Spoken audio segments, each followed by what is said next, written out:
Hello everyone, कैसे हैं आप सभी। तो आज के इस लेक्चर में हम लोग जावा की सीरीज को आगे बढ़ाते हुए आज एक नए वीडियो के साथ आपके सामने हाजिर हैं, जहां पर आज हम लोग सीखने वाले हैं basic concepts of oops.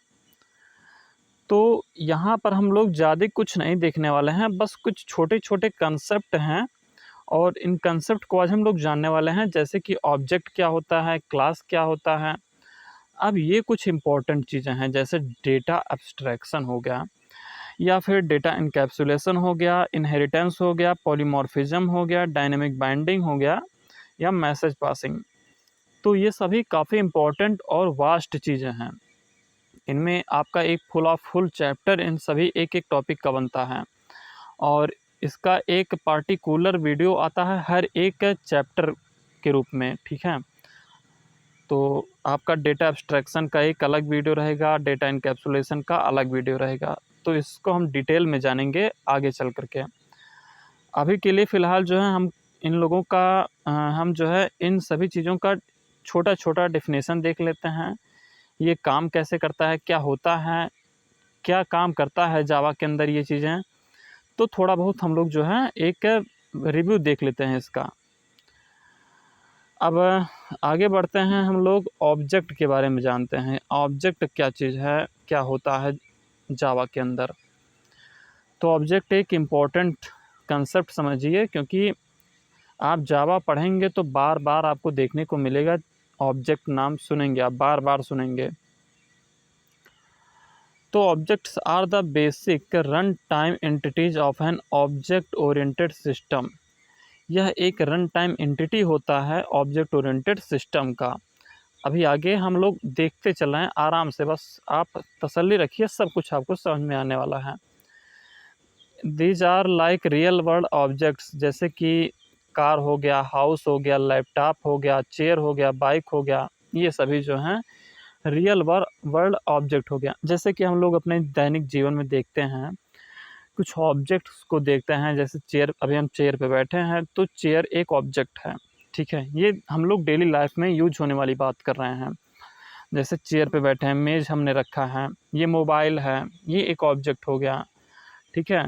Car हो गया। अच्छा, कार होता है मतलब कार आप सुनते हैं तो क्या समझ हैं, 4 पहिए होंगे, उसमें जो है आपको जो है कई सारे लोग बैठ सकेंगे, सीटें होंगी।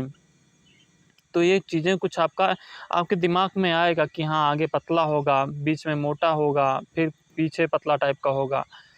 तो इस तरह के कुछ डिज़ाइन आपको ऐसा कुछ दिमाग में आता है, ठीक है। 4 पहिए होंगे, तो कुछ डिज़ाइन आपको दिमाग में आता है। ये सभी ऑब्जेक्ट्स हैं। जैसे ये कार हो गया, तो कार क्या है, एक ऑब्जेक्ट है। उसी प्रकार से यहाँ आप जब जावा पढ़ेंगे तो जावा में भी कुछ ऑब्जेक्ट्स होते हैं, उनको हम आगे देखने वाले हैं, देखेंगे अपने वीडियो में। They can be defined as instance of a one minute instance of a class, ठीक है। ये क्या होते हैं, इनको डिफ़ाइन किया जाता है एक इंस्टांस ऑफ ए क्लास के अंदर जो है इनको डिफ़ाइन किया जाता है। An object contains an address and take up some space in memory. अच्छा, अभी आपको क्लास और ऑब्जेक्ट के बारे में अंतर भी देखने को मिलेगा।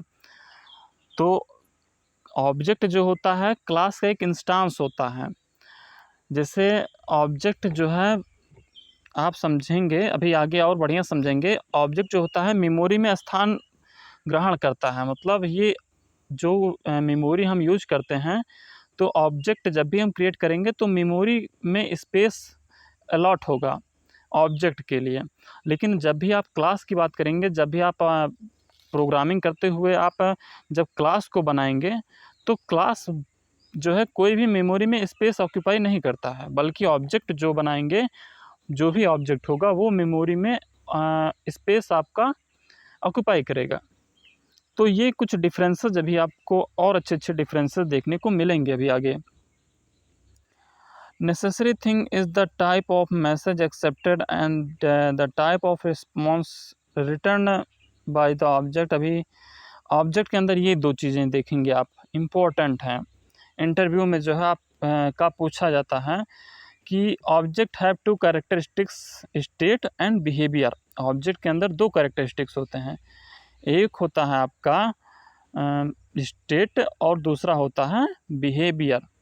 इन दोनों को एक एक करके हम लोग देखते हैं। स्टेट क्या होता है भाई? स्टेट, अच्छा, जब भी आप एक एग्जांपल मान लेते हैं, हमने बनाया है एक ऑब्जेक्ट डॉग, डॉग नाम का हमने एक ऑब्जेक्ट बना लिया है। अब डॉग एक ऑब्जेक्ट है ना, आप जैसे हमने चेयर का और मेज़ का एग्जांपल लिया है, वैसे हम डॉग का यहाँ पे एग्जांपल लेते हैं, ये भी एक ऑब्जेक्ट है।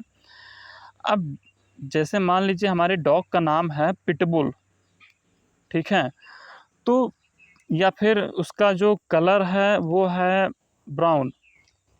हम आपको समझाने के लिए बता रहे हैं इसको, और रियल में आप मत समझिएगा। और उसकी जो एज है वो मान लीजिए 5 ईयर्स है, ठीक है।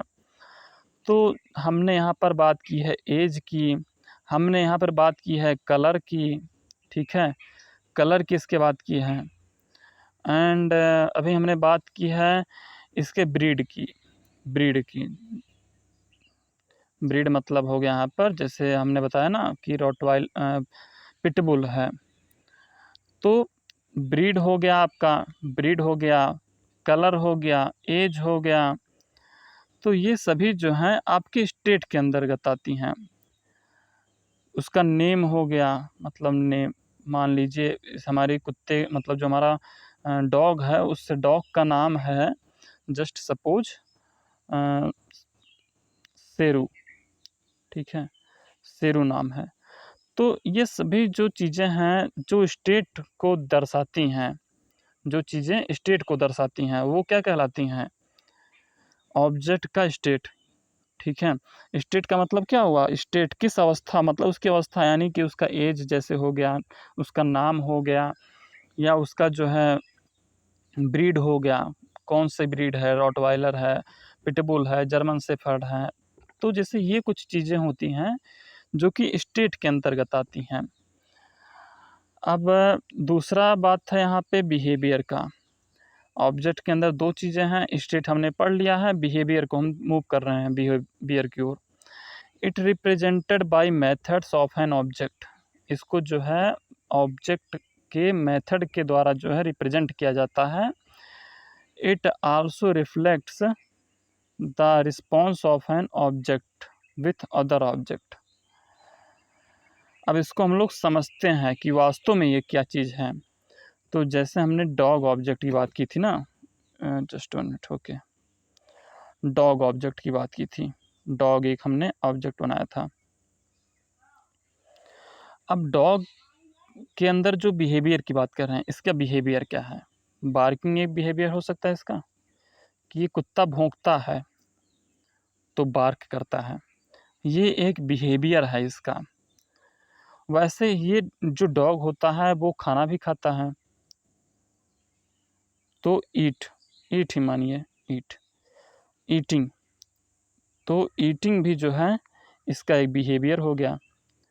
और भी कुछ बिहेवियर हो सकते हैं, जैसे ये स्लीपिंग भी करता है, तो स्लीप भी इसका एक बिहेवियर हो गया। तो ये कुछ चीज़ें हैं जो बिहेवियर को दर्शाती हैं। बिहेवियर मतलब उसका बिहेव कैसा है, वो दूसरों को देखता है तो भौंकता है, सोता है, खाता पीता है, ड्रिंकिंग हो गया।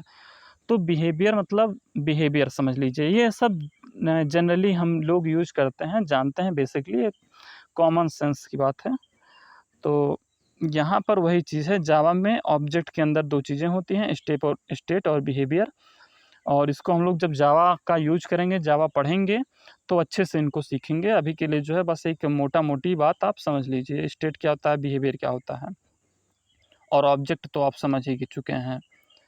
अब आप आगे चलते हैं, यहाँ पे स्टेट बिहेवियर की बात हो गई है, नेक्स्ट मूव करते हैं क्लास की तरफ। अब आपने ऑब्जेक्ट पढ़ लिया है, तो क्लास पढ़ना आपको इम्पोर्टेंट है, ठीक है। क्लास बनाना पड़ता है आपको, जब भी आप जावा में कोड करते हैं तो आप क्लास बनाते हैं।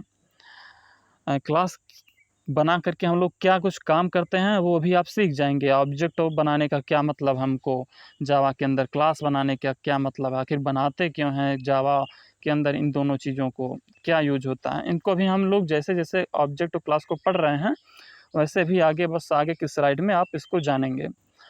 क्लास क्या होता है, देखिए, a class is a collection of object. Class जो होता है वो कलेक्शन होता है ऑब्जेक्ट्स का, यानी कई सारे ऑब्जेक्ट मिल करके क्लास बनाते हैं। और ये जो ऑब्जेक्ट होते हैं वो सिमिलर टाइप के होने चाहिए, यानी कि सिमिलर टाइप के जो ऑब्जेक्ट होते हैं वो मिल करके क्लास बनाते हैं। और जो क्लास होता है वो एक कैसी एंटिटी होती है, लॉजिकल एंटिटी होती है, ठीक है। मतलब लॉजिकल एंटिटी आप समझ रहे होंगे, फिजिकल एंटिटी नहीं होती है, ये एक लॉजिकल एंटिटी होती है, लॉजिकल एंटिटी बोला जाएगा।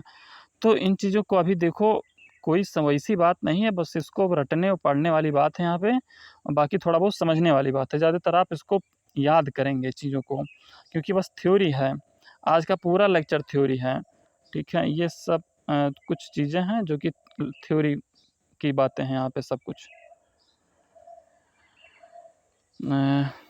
तो चलिए आगे बढ़ते हैं। A class is a user defined blueprint और prototype from which object are created. अब देखो, क्लास कोई वैसी चीज़ नहीं है कि जो है हमको जावा प्रोवाइड करता है ऑलरेडी, मतलब ऑलरेडी बने बनाए। मतलब यहाँ पे आप यूजर एक क्लास को बना सकता है, कोई भी क्लास जो है यूजर खुद से बना सकता है, कोई भी क्लास हो सकता है, कोई भी नाम बना सकते हो, अपने नाम का क्लास बना सकते हो, तुम अपने नाम का, आदर्श नाम का क्लास बना सकते हो, ठीक है। आदर्श नाम का तुम क्लास बना सकते हो, कोई भी नाम का तुम क्लास बना सकते हो, नो बाउंडेशन। चलो नेक्स्ट है, it represents the set of properties और method that a common to all object of one type. ये जो है कुछ रिप्रेजेंट करती हैं कुछ प्रॉपर्टीज़ को या कुछ मेथड को, जो कि जो है एक तरह की होती हैं, to all object of one type. Class does not consume any space in memory, इसको हमने पहले से ही पढ़ लिया है। Objects are variables of class, ये इंपॉर्टेंट चीज़ है, इस पर थोड़ा फोकस करो। ऑब्जेक्ट जो होती हैं वो क्या होती हैं, क्लास की वेरिएबल्स होती हैं। जैसे हम लोगों ने पढ़ा था पहले, मान लो एक क्लास बना लिया, ठीक है, और जैसे हम लोग वहाँ पे डेटा टाइप पढ़ते थे, डेटा टाइप में कुछ हम लोग वेरिएबल को डिफाइन करते थे, तो वैसे जो है आप यहाँ पे क्लास बनाएंगे, ठीक है, क्लास बनाएंगे, और क्लास के अंदर फिर जो है या फिर क्लास को जब डिफाइन कर लिए तो आपको ऑब्जेक्ट भी बनाना पड़ेगा। क्लास बना लिए तो आपको ऑब्जेक्ट भी बनाना पड़ेगा, ठीक है। तो ये चीज़ें होती हैं, आप क्लास बनाए हैं तो आपको ऑब्जेक्ट बनानी पड़ेगी, क्योंकि जो ऑब्जेक्ट्स होती हैं वो एक वेरिएबल्स होती हैं किसी भी क्लास की। हम लोग जो है यहाँ पर थोड़ा और बढ़िया तरीके से समझते हैं कि क्लास क्या है और ऑब्जेक्ट क्या है, बढ़िया से यहाँ पे आपको समझ में आएगा। तो यहाँ देखते हैं, ये क्लास है। क्लास क्या है, ये एक कार है, ठीक है, कार का मॉडल यहाँ पर बनाया गया है। अब कार में 4 पहिए होती हैं, आगे 2 लाइट लगी होती हैं, इसका ढांचा कुछ इस तरह से होता है। तो ये एक क्लास हो गया आपका। और अभी कार, हमने कार बोला तो कार मतलब आपको बस बेसिकली जो है एक ढांचा दिमाग में बन के आ गया कार का। लेकिन जब हम लोग बात करेंगे मारुति सुजुकी की, टाटा की, टाटा नेक्सॉन हो गया, ठीक है, नेक्सॉन की बात कर रहे हैं, ऑडी की बात कर रहे हैं, तो जो ऑडी है, सुजुकी है, नेक्सॉन है, ठीक है, या फिर मर्सिडीज है, ये सब क्या हैं, ये सभी जो हैं ऑब्जेक्ट्स हैं। तो ऑब्जेक्ट्स जो है एक रियल एंटिटी होती है, बल्कि क्लास जो है एक रियल एंटिटी नहीं होती है। क्लास को आप इमेजिन करते हो, बल्कि जो ऑब्जेक्ट होते हैं वो रियल में आपको महसूस होते हैं। कोई भी काम आप ऑब्जेक्ट के द्वारा कर सकते हो, इसीलिए ऑब्जेक्ट ही मेमोरी में स्पेस ऑक्यूपाई करती हैं, बल्कि क्लास नहीं ऑक्यूपाई करती है मेमोरी को। तो ये कुछ डिफरेंसेस होती हैं क्लास एंड ऑब्जेक्ट की। अब यहाँ पे कार बना है क्लास, इसके अंदर दो ऑब्जेक्ट हैं सुजुकी एंड ऑडी। तो इस तरीके से आप जो है क्लास और ऑब्जेक्ट में समझ पा रहे होंगे मतलब अंतर क्या है। अब डॉग है, ठीक है, एक क्लास हमने बना दिया है डॉग। अब हमने जो है यहाँ पे कई सारे ऑब्जेक्ट ले लेते हैं। मान लीजिए इस डॉग क्लास हमने क्लास बना दिया। अभी प्रोग्राम में आप जब प्रोग्राम करोगे तो अच्छे से और बढ़िया से समझोगे कि कोई भी जब हम ऑब्जेक्ट को यूज़ करना चाहेंगे तो उसके पहले हमको क्लास बनाना पड़ेगा। तो यहाँ पर हमने क्लास बना दिया। अब हम लोग जो है यहाँ पे ऑब्जेक्ट यूज कर रहे हैं, dog 1 object, dog 2 object, dog 3 object and यहाँ पे डॉग 4 ऑब्जेक्ट। 4 ऑब्जेक्ट हम यहाँ पे यूज कर रहे हैं।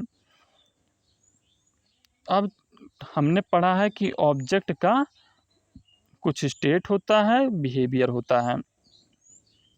तो सभी डॉग का, सभी ऑब्जेक्ट का जो है यहाँ पे कुछ स्टेट है। स्टेट का क्या मतलब है, जैसे हमने पढ़ा है उसका ब्रीड हो गया, उसका एज हो गया, उसका कलर हो गया, ठीक है। तो जो स्टेट होता है वो यहाँ पे डिफाइन है एक ब्लॉक के अंदर। अब सभी डॉग के अंदर कुछ ना कुछ बिहेवियर भी होंगे। जैसे कोई डॉग है उसका नाम होता है तो उसका कुछ बिहेवियर होता है। जैसे हर एक डॉग जो है बार्किंग का काम करता है, ठीक है, तो ये उसका बिहेवियर हो गया। ऑलराइट, चलो आगे मूव करते हैं। हम लोग अब आगे देखते हैं क्लास और ऑब्जेक्ट के कुछ एग्जाम्पल देखते हैं। तो ऑब्जेक्ट तो आपने देख ही लिया है। यहाँ पर कुछ एट्रीब्यूट्स होते हैं जैसे कि कलर में रेड हो गया, ब्रांड में डॉज हो गया, मॉडल हो गया इसका। तो ये सब जो है कुछ एट्रीब्यूट्स होते हैं। किसी भी जब भी हम लोग जो है स्टेट बताते हैं किसी भी चीज़ का तो उसके अंदर जो है कुछ एट्रीब्यूट्स होती हैं। तो वही चीज़ें यहाँ पर डिफ़ाइन की गई हैं, कुछ खास नहीं है यहाँ पर अभी। अब हम आते हैं, अब इम्पोर्टेंट चीज़ें, थोड़ा अच्छे से इम्पोर्टेंट टाइप की चीज़ें आ गई हैं ऊप्स के अंदर। डेटा अब्स्ट्रैक्शन क्या होता है? तो अब्स्ट्रैक्शन मतलब हाइडिंग होता है, ठीक है, हाइडिंग। अब्स्ट्रैक्शन को हाइडिंग बोलेंगे। अब डाटा हाइडिंग, तो यहाँ पर डाटा को हाइड करना, इसका यूज हम लोग जावा में कब करते हैं, किस लिए करते हैं? तो अब्स्ट्रैक्शन का यूज हम तब करते हैं जैसे कि जब हम नहीं चाहते हैं कि मतलब हर एक चीज़ जो है यूज़र को दिखाई दे। जैसे हम नहीं चाहते हैं कि जब भी हम गाड़ी ड्राइव कर रहे हैं, अपने कार को चला रहे हैं, तो उसमें जब हम लोग गियर लगा रहे हैं या क्लच दबा रहे हैं तो उसके बैकएंड में क्या प्रोसेसिंग हो रही है, क्या चीज़ें वास्तव में बैकएंड में किस तरह से काम कर रही हैं। मान लीजिए हमने गियर को आगे बढ़ाया, ठीक है, तो उसके पीछे जो है क्या टेक्नोलॉजी काम कर रही है, किस तरह से जो है वो आगे बढ़ाने पर मतलब हमारी गाड़ी तेज़ हो रही है, पीछे करने पे जो है गियर को गाड़ी धीमे हो रही है, रिवर्स करने पर जो है गाड़ी पीछे हो रही है। आखिर कौन सी टेक्नोलॉजी उस पे काम कर रही है, क्या कोडिंग काम कर रहा है, वो सब यूज़र नहीं चाहता देखने को। भाई उसको तो कम टाइम चाहिए, कम टाइम में उसका काम हो जाए, वो दुनिया भर का झमेला थोड़ी ना देख सकता है। तो डेटा अब्स्ट्रैक्शन यही काम करता है कि ज़रूरी चीज़ों को ही जो है यूज़र देख पाता है, या जो यूज़र, जो भी आप समझ सकते हो, ड्राइवर समझ सकते हो, जो भी चीज़ें यूज़ कर रहा है कोई चीज़, तो यूज़र बस उन्हीं चीज़ों को देख सके, उन्हीं चीज़ों को महसूस कर सके जिसकी उसे ज़रूरत हो। बकवास की चीज़ें देखने की उसको कोई आवश्यकता नहीं है। तो यहाँ पे डेटा अब्स्ट्रैक्शन होता है कि मतलब आप देखिए यहाँ पे abstraction is one of the एक second 1 minute, okay. Abstraction is one of the OOP concept which is used to hide certain details, यानी कुछ डिटेल्स को जो है हाइड करने के लिए, and show the essential features of the object, और कुछ इसेंशियल जो फीचर्स हैं वही चीज़ जो है यूज़र एक्सेस कर सके, उन्हीं चीज़ों को देख सके। बाकी उसके बैकएंड में जो काम कर रहा है उसको देखने की आवश्यकता नहीं है। तो ये चीज़ें डेटा अब्स्ट्रैक्शन के द्वारा होती हैं। फॉर एग्जांपल जैसे फ़ोन कॉल है तो we know that the internal processing the internal processing. हाँ, तो मतलब जो फ़ोन कॉल जब भी हम करते हैं तो उसके अंदर की जो फंक्शनिंग होती है उसको हम देखना नहीं चाहते, वी डोंट नो, मतलब हमको नहीं आवश्यकता है कि हम उसके अंदर की क्या-क्या फंक्शनिंग हो रही है, हमको तो बात करने से मतलब है भाई। अब कैसे नेटवर्क पकड़ रहा है, उसके अंदर कौन-कौन सी टेक्नोलॉजी यूज़ हो रही हैं, किस तरह से जो है डेटा का कम्युनिकेशन हो रहा है, कैसे वो टावर्स पे जा रही हैं हमारी डेटा, तो इसकी हमको आवश्यकता नहीं होती है। नेक्स्ट एग्जांपल यहाँ पर we all know how to turn the TV on and we don't need to know how it works. TV हम ऑन करते हैं तो हमको मतलब बस देखना है अपनी मनोरंजन या फिर जो भी चीज़ें हम एक्सेस करना चाहते हैं वो एक्सेस हो, ये नहीं देखना है कि भाई कैसे जो है वहाँ सेटअप बॉक्स में जो है या रिमोट ऑन कर रहे हैं, ऑफ़ कर रहे हैं, कोई भी आगे मूव कर रहे हैं, पीछे मूव कर रहे हैं, तो कैसे काम कर रहा है बैकएंड में, क्या कोडिंग इस्तेमाल हो रही है। तो ये सब चीज़ें जो हैं ज़रूरत नहीं है हमको जानने की, हम तो बस आगे करें वो आगे हो जाए, पीछे करें पीछे हो जाए, चैनल बदलें चैनल बदल जाए, और मतलब जो भी फंक्शनैलिटी हमको यूज़ करनी है वो उसको हमको जानने की ज़रूरत है, वो उसको हमारा काम होने से मतलब है, हमको फंक्शनैलिटी कैसे हो रही है वो सब ज़रूरत नहीं है जानने की, ठीक है। We use abstract class and interface to achieve abstraction. तो एब्स्ट्रैक्शन को अचीव करने के लिए जो है हम लोग क्या करते हैं, एब्स्ट्रैक्ट क्लास का यूज़ करते हैं। अभी आप एब्स्ट्रैक्शन जब पढ़ोगे तो डिटेल में जानोगे इस चीज़ों को, एंड इंटरफेस का यूज़ करते हैं, ओके। अब देखो, अब हम लोग जो है डेटा इनकैप्सुलेशन पढ़ने वाले हैं यहाँ से। नेक्स्ट टॉपिक है डेटा इनकैप्सुलेशन। अब डेटा इनकैप्सुलेशन क्या होता है, wrapping of data and methods together into a single unit is known as encapsulation. अब देखो, रैपिंग मतलब रैप करना, एक ही चीज़ में जो है इकट्ठा कर देना। किन किन चीज़ों को, डेटा एंड मेथड्स को। अब डेटा और मेथड्स को किसी एक ही सिंगल यूनिट में दोनों को कैच कर लेना, दोनों को एक साथ इकट्ठा कर देना। अब सिंगल यूनिट क्या होगी, क्लास, यानी कि एक क्लास, वन मिनट, ओके, ये मान लो आपका एक क्लास है, ठीक है, ये आपका एक क्लास है। इस क्लास के अंदर आप डेटा को प्लस मेथड्स को, डेटा और मेथड्स को जो है आप रैप कर दो इकट्ठा, ठीक है, दोनों को आप एक ही क्लास के अंदर डाल दो, तो ये क्या कहलाता है, डेटा इनकैप्सुलेशन। तो बस डेटा इनकैप्सुलेशन यही है कि डेटा और मेथड्स को जो है एक साथ एक क्लास के अंदर रैप कर देना।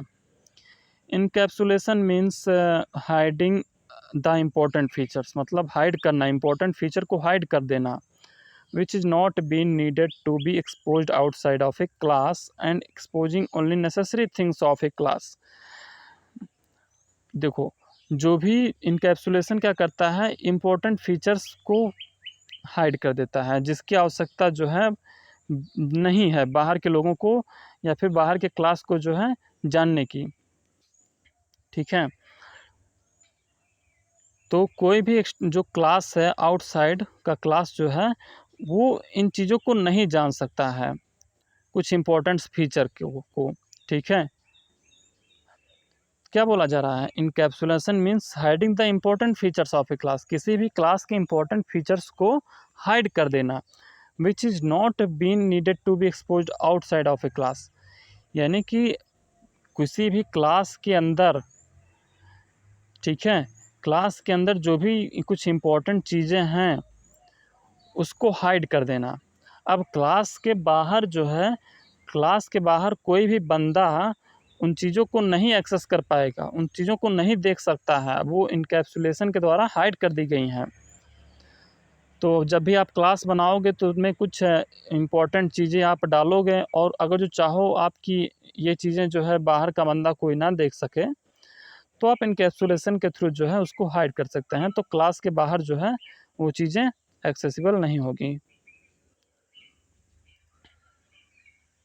अब जो जावा क्लास होती है, जावा क्लास आप जब बनाते हो कोई भी प्रोग्राम तो वो जावा क्लास के अंदर होती हैं, तो जावा क्लास को जो है कोई भी बंदा, कोई भी यूज़र जो है एक्सेस नहीं कर सकता, वो नहीं जान पाएगा कि हाँ जावा क्लास के अंदर क्या-क्या चीज़ें लिखी हुई हैं, ठीक है? तो इनकैप्सुलेशन के द्वारा ही जो है ये चीज़ें होती हैं। तो जावा क्लास जो है एक प्रकार का एग्ज़ाम्पल है आपका इनकैप्सुलेशन का।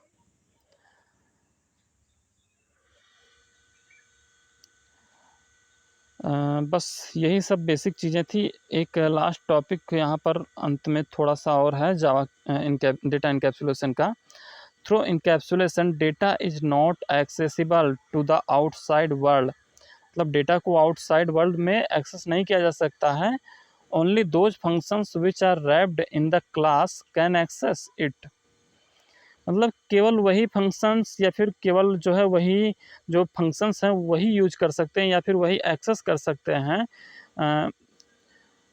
जो कि रैप हैं क्लास के अंदर, यानी जो क्लास के अंदर रैप्ड हैं वही जो है क्लास के अंदर की चीज़ों को जान सकते हैं, देख सकते हैं, ठीक है। नेक्स्ट टॉपिक अब हम लोग देखने वाले हैं इनकैप्सुलेशन के बारे में। अब सॉरी यहाँ पे डायग्राम देखने वाले हैं इनकैप्सुलेशन का। ओके, तो इनकैप्सुलेशन में हमने पढ़ा है कि इनकैप्सुलेशन, अब देखो कैप्सूल आपने देखा होगा, है ना? तो कैप्सूल में क्या होता है कि एक कैप्सूल इस तरह से जो है इसी मॉडल का होता है और इसमें जो है ऊपर कुछ और दवाइयाँ होती हैं, नीचे कुछ और दवाइयाँ होती हैं और वे एक दूसरे से जो है एक कैप्सूल के अंदर वो सारी चीज़ जो है मिक्स होती हैं, ठीक है। तो इनकैप्सुलेशन भी वही चीज़ है कि इनकैप्सुलेशन क्या करता है, मेथड्स को और वेरिएबल्स को अपने अंदर क्या करता है, दोनों को बाइंड करके रखे होता है, दोनों को रैप किए होता है, ठीक है।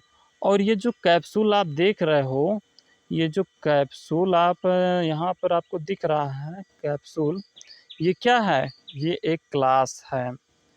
तो हमने क्या पढ़ा है कि जो इनकैप्सुलेशन होता है वो एक क्लास के अंदर मेथड्स को और वेरिएबल्स को रखे होता है, इकट्ठा करके रैप किए होता है। तो यही होता है आपका इनकैप्सुलेशन। इनहेरिटेंस सब देखने वाले हो आप लोग। नेक्स्ट टॉपिक समझे। अब आपका स्लाइड भी ख़त्म होने वाला है, बस बहुत थोड़ा सा बचा हुआ है, तो जल्दी जल्दी हम लोग देख लेते हैं कि इनहेरिटेंस क्या होता है।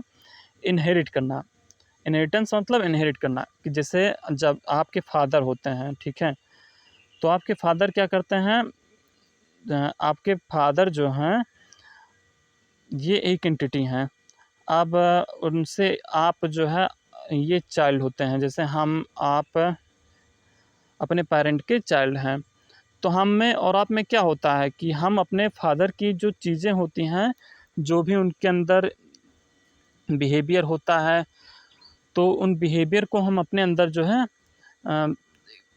अप्लाई करते हैं या फिर इनहेरिट हो जाता है ऑटोमेटिकली। जैसे बहुत सारी चीज़ें होती हैं जो फादर में होती हैं और वो सन में भी आ जाती हैं, तो ये क्या होती हैं, उनकी प्रॉपर्टीज़ इनहेरिट हो जाती हैं अपने चाइल्ड के अंदर। तो वही चीज़ इनहेरिटेंस है। इनहेरिटेंस और कुछ नहीं है, बस वही इनहेरिट हो जाना, पेरेंट्स की चीज़ों को चाइल्ड के अंदर इनहेरिट कर देना। The process by which a class acquires the properties और characteristics of another class is called inheritance. देखो अभी आगे भी आपको इसके बारे में जो हमने बोला है उसको आपको देखने को मिलेगा कि जो प्रोसेस होती हैं, द प्रोसेस जिसके द्वारा जो है एक क्लास दूसरे क्लास की प्रॉपर्टी को इनहेरिट करता है, यानी एक क्लास ए हो गया, ठीक है, इसके अंदर क्लास बी की जो प्रॉपर्टी है वो क्या होगी, इनहेरिट हो जाएगी। तो ये होता है inheritance. The class that derives property that from other class is known as derived class. देखो जिसके अंदर जो चाइल्ड होता है जिसके अंदर प्रॉपर्टीज़ आती हैं, जिसके अंदर प्रॉपर्टीज़ इनहेरिट होती हैं अपने फादर की, उसको हम लोग क्या बोलते हैं? Derived class. क्या बोलते हैं? Derived class. ठीक है। और जहाँ से आती हैं जो फादर की प्रॉपर्टीज या फादर की जो चीज़ें हैं, जो बिहेवियर है जो अपने सन में इनहेरिट हो रही हैं, तो जो फादर की जो चीज़ें होती हैं जो इनहेरिट होती हैं, यहाँ पे आप देखिए उनको क्या बोलते हैं? उनको बोलते हैं पेरेंट क्लास, बेस क्लास या फिर सुपर क्लास। ठीक है। तो ये चीज़ जान लीजिए कि जो फादर की चीज़ें होती हैं वो अपने सन में इनहेरिट होती हैं, चाइल्ड के अंदर। और जो फादर के अंदर जो चीज़ें होती हैं, बिहेवियर जो होती हैं, उनको हम लोग क्या बोलते हैं? The class that derives properties. वो क्लास जो मतलब जैसे कि फादर क्लास है जो कि डिराइव करता है प्रॉपर्टीज़ को, is known as derived class. इसको हम लोग क्या बोलेंगे? Derived class. Derived class. और जिनके अंदर ये प्रॉपर्टीज आ रही हैं उनको हम लोग क्या बोलेंगे?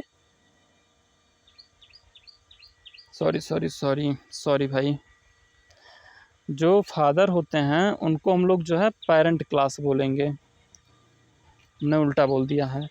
इनको हम लोग पेरेंट क्लास बोलेंगे, इनको हम लोग जो है चाइल्ड क्लास बोलेंगे। ठीक है। इनको और नाम से भी जाना जा सकता है, जैसे कि पेरेंट क्लास को जो है बेस क्लास के नाम से भी जाना जा सकता है, और इनको जो है डिराइव्ड क्लास, जो चाइल्ड हैं उनको डिराइव्ड क्लास भी कहा जा सकता है। तो पेरेंट क्लास जो होती हैं वो इनहेरिट करती हैं अपने प्रॉपर्टीज़ को अपने बच्चों के अंदर। ठीक है।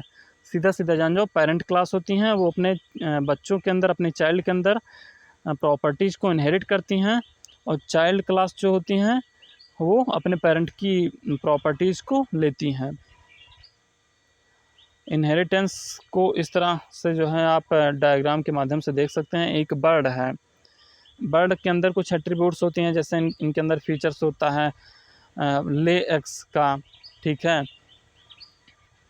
और अब यहाँ पर आप देख रहे हैं बर्ड्स के एट्रीब्यूट्स में, जैसे बर्ड फ्लाइंग करती हैं यानी उड़ती हैं। ये और क्या करती हैं? Non flying birds. एक होती हैं फ्लाइंग बर्ड्स, एक होती हैं नॉन फ्लाइंग बर्ड्स।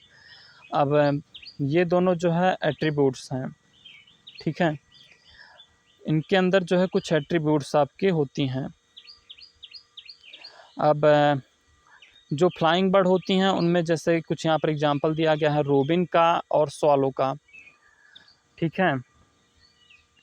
तो ये पेरेंट हो गई, ये पेरेंट क्लास हो गई, और ये क्या हो गई? जो रोबिन है, जो स्वॉलो है, ये चाइल्ड क्लास हो गई। अब नॉन फ्लाइंग बर्ड के भी जो है कुछ चाइल्ड होंगे, जैसे कीवी हो गया, पेंगियम हो गया। तो ये सभी जो है अपने जो बर्ड हैं, जो पेरेंट है इसका, इन सभी के पेरेंट कौन हैं? इन सभी चाइल्ड के पेरेंट एक ही हैं। ठीक है। पेरेंट कौन है इसका? बर्ड। अब बर्ड की सभी प्रॉपर्टीज़ को ये चाइल्ड जो है इनहेरिट करेंगे अपने अंदर। तो जो रोबिन है, स्वॉलो है, पेंगियम है या फिर कीवी है, इन सभी को डिराइव्ड क्लास भी बोलते हैं, और बर्ड को पेरेंट क्लास बोलते हैं। ठीक है। नेक्स्ट टॉपिक है पॉलीमॉर्फिज्म। बस लास्ट ही टॉपिक चल रहा है। पॉलीमॉर्फिज्म दो चीज़ों से मिलकर बना होता है, दो ग्रीक वर्ड से मिलकर बना है, पॉली और मॉर्फ्स। पॉली का मतलब क्या होता है? Poly means many and morphs means forms, यानी कि मैनी फॉर्म्स। पॉलीमॉर्फिज्म का मतलब होता है मैनी फॉर्म्स, यानी कई सारे रूप।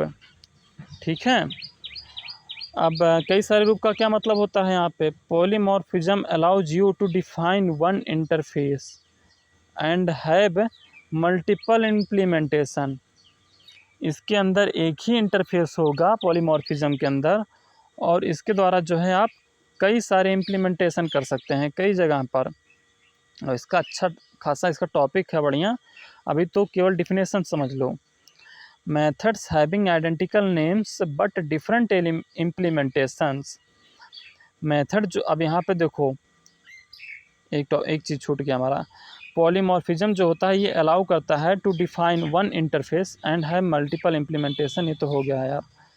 Methods having identical names but different implementation. जो मेथड होती हैं उनके अंदर क्या होता है, आइडेंटिकल नेम्स होता है और ये जो है डिफरेंट इम्प्लीमेंटेशन करती हैं। तो ये जो है आपका थ्योरी है, तो थ्योरी आप पढ़ लीजिए। और इसमें जो इम्पोर्टेंट बात आती है वो ये है, जो पॉलीमॉर्फिज्म होता है इसके दो टाइप्स होते हैं। एक होता है कंपाइल टाइम पॉलीमॉर्फिज्म, एक होता है रन टाइम पॉलीमॉर्फिज्म। अब कंपाइल टाइम पॉलीमॉर्फिज्म क्या होता है? Compile time polymorphism it also known as static polymorphism. This type of polymorphism is achieved by method overloading. ये इम्पोर्टेंट है, इसको नोट कर लो। इंटरव्यू में बहुत बार आता है, पूछ लिया जाता है आपके कॉलेज यूनिवर्सिटी में पूछ लिया जाता है कि कंपाइल टाइम पॉलीमॉर्फिज्म में जो है क्या होता है, क्या अचीव किया जाता है? तो मेथड ओवरलोडिंग अचीव होता है। Run time polymorphism, it also known as dynamic method dispatch. It is a process in which a function called to the overridden method is resolved by runtime. This type of polymorphism is achieved by method overriding.